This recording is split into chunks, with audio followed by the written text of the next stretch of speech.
समाजात किती विषमता होती हे पाहायचे असल्यास अमोल कोल्हेंची महात्मा ज्योतिबा फुले मालिका पहा. आमदार जयंत पाटील यांनी वक्तव्य केलंय.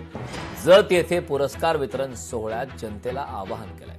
जत येथे लोकशाहीर अण्णाभाऊ साठे यांच्या जयंतीनिमित्ताने आयोजित पुरस्कार वितरण सोहळ्यात जयंत पाटील बोलत होते.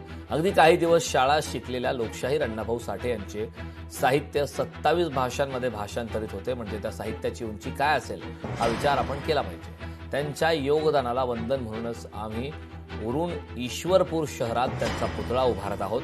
मुंबईत जाऊन त्यांनी मिल कामगारांच्या साथीने उभे राहिले. त्यांनी समाजातील विषमतेवर, दुर्गुणांवर प्रकाश टाकला.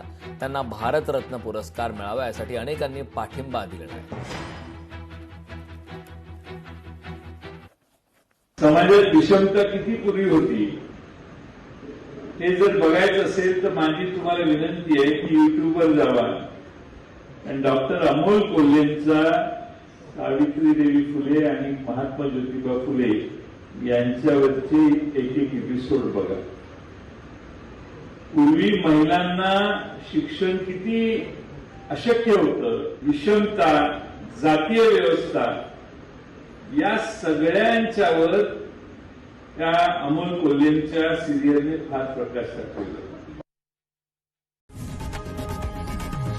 लोकशाही मराठी ऐका, पहा, जागरूक रहा.